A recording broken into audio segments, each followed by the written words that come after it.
Good day, welcome to Nation Voice Tower. I have lots of updates for you. My name is Angelo, your usual uncle. How have we been?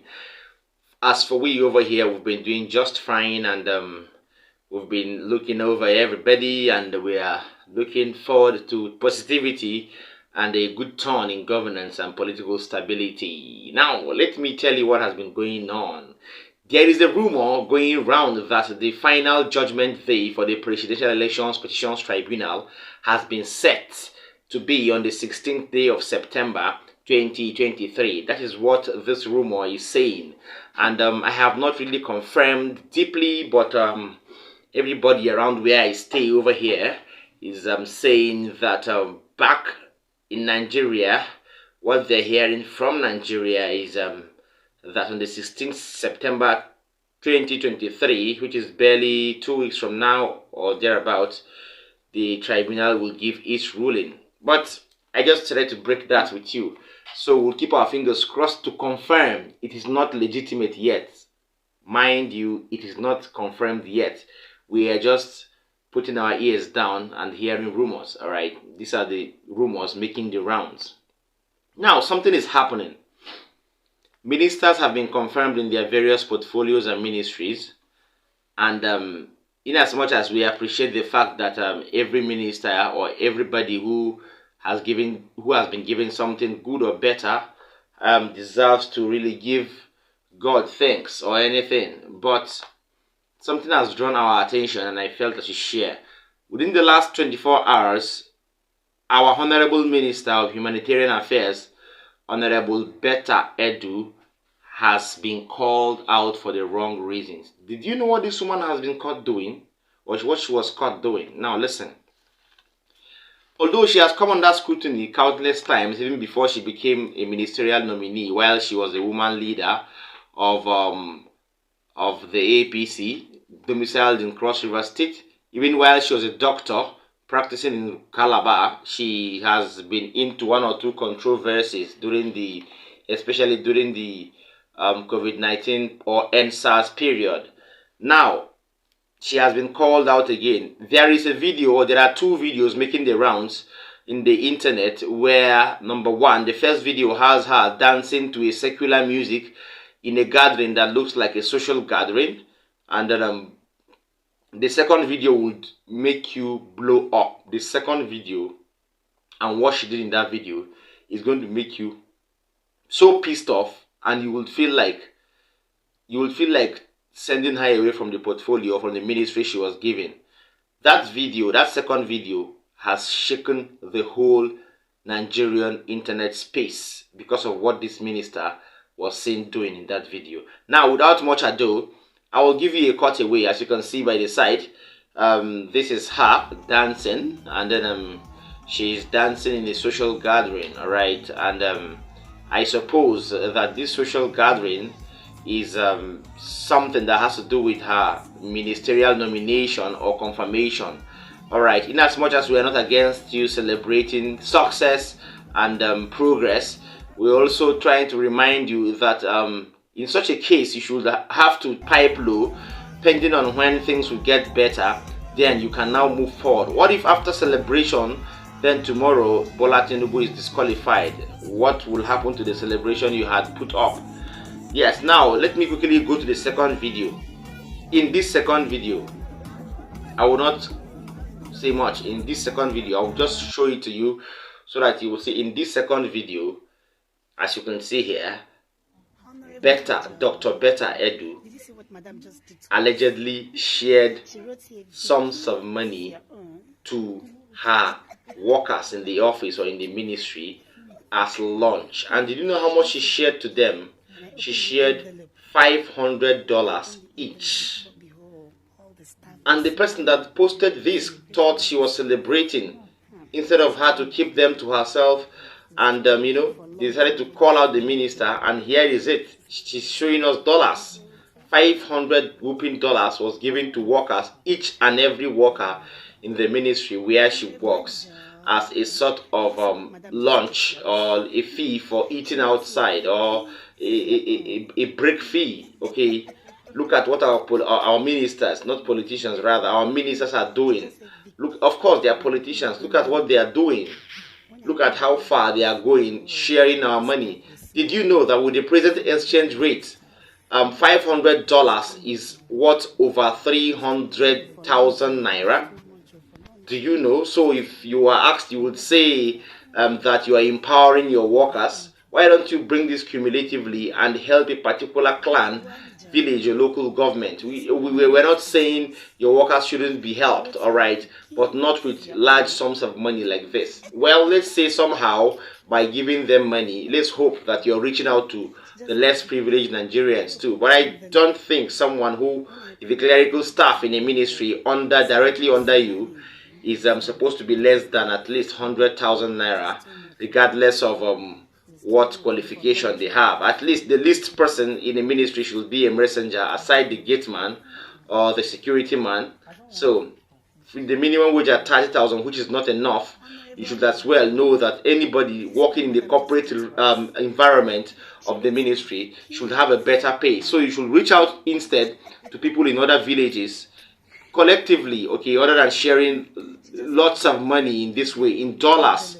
You are trying to make us watch you, and when we watch you, you wouldn't like it, all right? Now, the truth remains that the advice for all these ministerial appointees is for you to remain calm and to remain on a low key, so that whatever happens at the presidential tribunal would not affect your ministry. What I'm trying to say is, right now, we don't have a judgment or a ruling yet from the tribunal judges. So all ministers appointed by Betta Edu Tinibu should calm down and work diligently without public recognition for now. Because once you announce yourself publicly as this, as that, as a ministerial nominee or ministerial or ministry holder or a minister, then there are expectations, all right? Then after which maybe with the way things are going, the tribunal disqualifies Tinubu. What becomes of that minister? You become sacked automatically. So a pride goes before a fall. We will urge Dr. Betta Edu to look into the way she spends money and the way she engages in social life and frivolous activities. Honorable Anjo, did you see what Madam just did to us? She wrote here, Vicky, this is your own.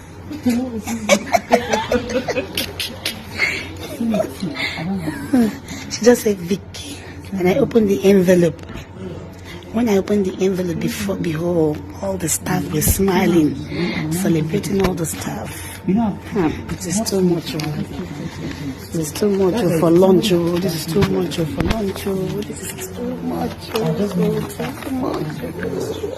I don't want to be confused. Let me know what I'm doing.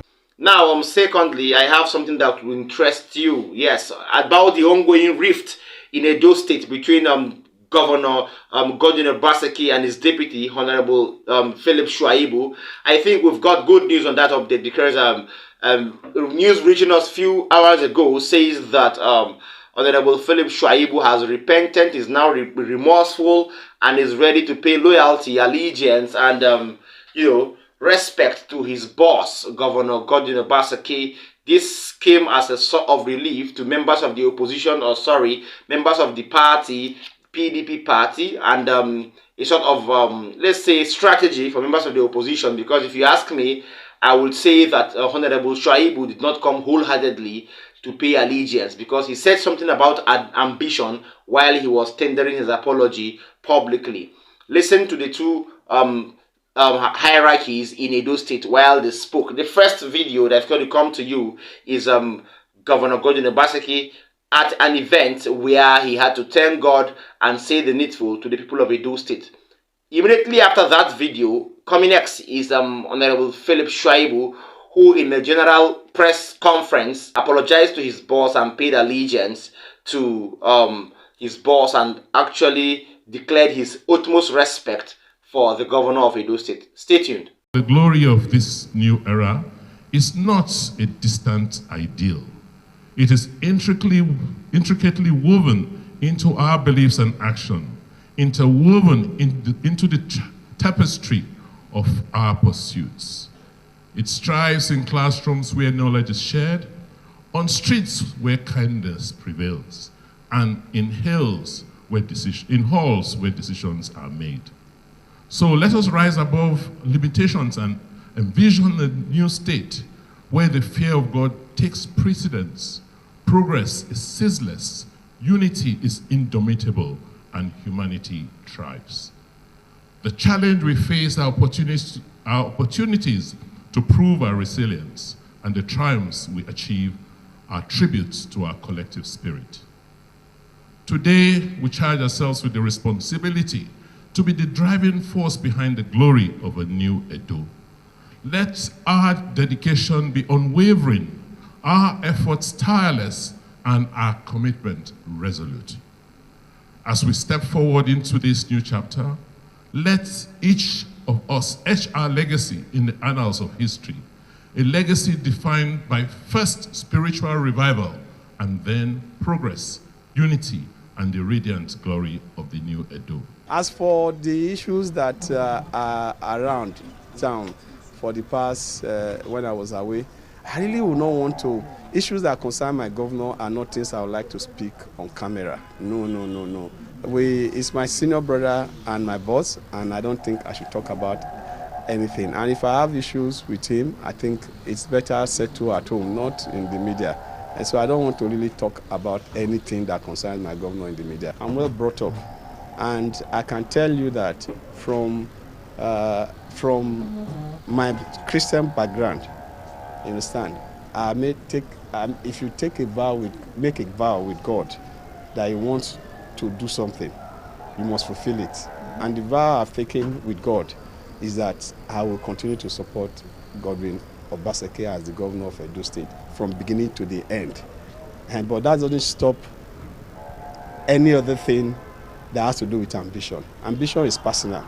Ambition does not affect loyalty. My loyalty to the governor remains absolute, and I see that everybody is doing solidarity. I'm also in solidarity with the governor. I'm also declaring my own alloyed solidarity with the governor and loyalty to the governor, and nothing more. I can tell you nothing more. I'm a Christian, and I remain that. Okay, you've watched the video, and we can't say much about that. The truth is, he is now remorseful and ready to walk. But he spoke about ambition. I told you, I reiterated what he said. He spoke about ambition. He said ambition and loyalty are two different things. So the truth remains that we can't write off the fact that Honorable Philip Shuaibu still nurses the ambition of becoming Edo State Governor someday. But I would urge you, Mr. Philip Shuaibu, please get done with this particular administration and have your name in the book of life or in the good books of people of Edo State. Then we can now sit and talk about an emergence of you as a new governor or governorship candidate under any of the parties you require or you desire. Now, I have something for the armed forces. The Nigerian Navy has landed itself in trouble. There was a vessel reported to have been burnt some time ago in Woji Town on the territorial waters of Port Harcourt. And that vessel was alleged to have been carrying over 300 barrels of illegally bunkered oil. And the Nigerian Navy thought it wise to quickly swing into action by burning down the vessel. Now, forward to a few weeks later, a Nigerian businessman has come out to claim the vessel, alleging that that vessel was not actually carrying oil. Moreover, the capacity of the vessel is just, I think, 40 barrels of oil. Then why would the Nigerian Navy allege that the vessel carried over 300 barrels of oil? All right, so this particular businessman is so bitter about the fact that he has not even paid for this vessel from the loans he collected from the bank, and here he is facing the worst news of his life about his burnt vessel by the Nigerian Navy. Being bitter about this, he filed a petition to various security agencies, and he dragged the Nigerian Navy to court. The subpoena and the summon given to the Nigerian Navy in court is making the rounds right now. So I'm going to leave you to listen to this businessman while he bitterly spoke to the press and his counsel too, while he explained everything that conspired that led to the burning of the vessel and what they plan to do to the Nigerian Navy. Stay tuned. More details after this break. Saying that the boat would have gone to work so that we would start offsetting loans from the bank. But as it is now, I'm left with no choice because we are not being ruled by guns. We are ruled by laws. I'm expecting that normally you call us or get a court order, or we have an order that this is what is going on. Nothing of such. And I got very worried. But in any case, like you just asked, I am left with no choice other than taking them to court. Absolutely. I don't have a choice. Because what do I tell my bank? So we're going ahead to go to court. We'll meet in court with them. When the Navy stormed the said Meko jetty, they also arrested one Mr. Paul Obriku, who is a security guard employed to be in charge of securing the boat. The said Paul Obriku has no authority whatsoever from my client to use the boat for any purpose or to allow its use by anybody. He has no such authority, whether actual or ostensible. He has none. So we got the information that the allegation was that the said boat was used for illegal bunkering of EGO, that is diesel. And my client was very disturbed because my client is a very law-abiding citizen, very law-abiding corporate citizen. The boat was ordinarily moored at the said Meko jetty at Woji, Port Harcourt, where my client pays the mooring or parking fees of 150,000 naira per month. So it's within the safe custody of the owner of the jetty, one Mr. Meko New Year Tagger. Upon inquiries, my client got to know that Meko, the owner of the jetty, had discharged some quantity of diesel into the said vessel without the knowledge, without the prior knowledge or consent of my clients, in connivance with the security boy that was on the boat. How long has it The been boat has been in the jetty since 2020, when we moored it there, when my clients moored it there, and it has been there until recently, when there was a dry docking and some repairs of the boat, pursuant to which the master, the issuing authority of licenses, inspected the boat, confirmed the specifications, and issued what is called the certificate of ship registry. Also as a crew boat, not as a tanker. And so, if the maximum capacity of the boat is 45,000 liters, the claim that the vessel was carrying about 350,000 liters of diesel is definitely untrue. And following that information, at the instance of my client, I quickly wrote letters to all relevant authorities, dated the 17th of August 2023. I have the letters here. I wrote to the Chief of Naval Staff. I wrote to the EFCC, which is ordinarily the Zonal Commander EFCC Port Harcourt, which is ordinarily the agency that is empowered by law to investigate matters of this nature. I wrote to the Commander JTF at Igbogene Yenagwa.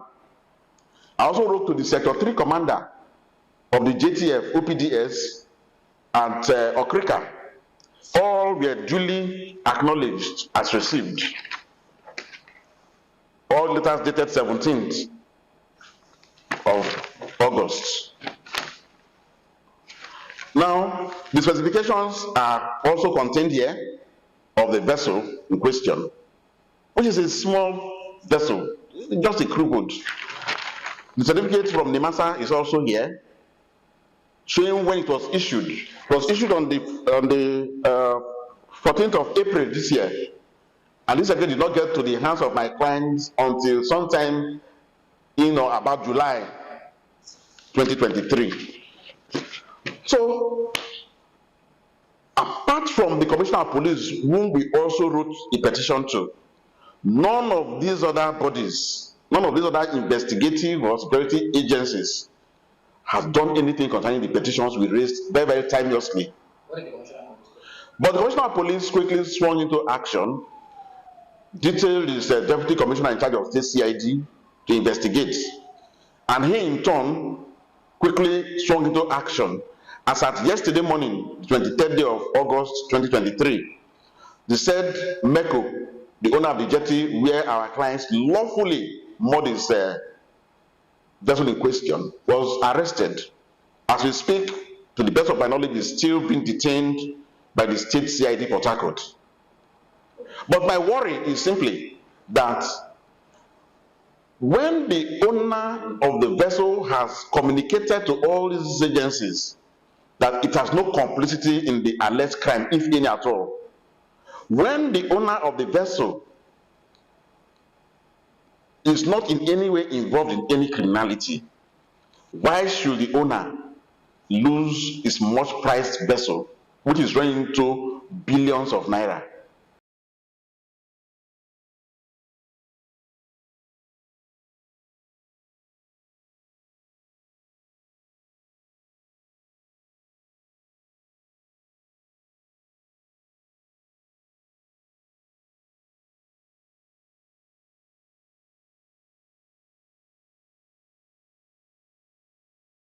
All right, all said and done. You've listened to the counsel there. Most interestingly, what caught my attention is what the counsel said. His lawyer is actually trying to speak from a technical point of view. Yes, it was now confirmed that the vessel was used to bunker oil, but the technicality of this court case will be that the owner, though the vessel was certified by the territorial waters of Port Harcourt, but the owner of that vessel is actually ignorant of the ploy for the vessel to be used to transport illegally bunkered oil to various unsaid or undisclosed locations.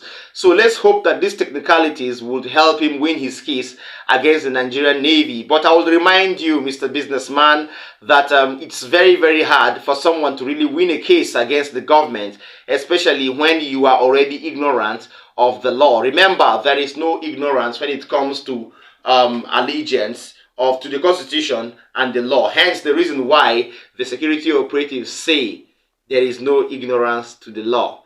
So I urge we all to please do the needful and keep our fingers crossed as we continue to confirm the date set aside for the final judgment of the tribunal. We'll put our ears to the ground and always promise to bring you the best of information and the most legitimate information around the world as it borders the population of Nigeria, the government of Nigeria, and the political stability in the country, as it also helps Africa to grow as a whole and the world to recognize the fact that Nigeria comes first when it talks about Africa. We hope to live to that expectation any moment from now. Thank you so much for staying with us. Don't forget to like our videos. Don't forget to share them. Don't forget to drop your comment for us in the comment section, because we need these comments to improve. And finally, watch till the end. But if you're watching me for the first time, I have told you countless times, this is Nation's Voice Tower. Tap the subscribe button and tap the notification bell too, so that we'll always link up anytime I'm on here to give you updates. See you next time. Bye.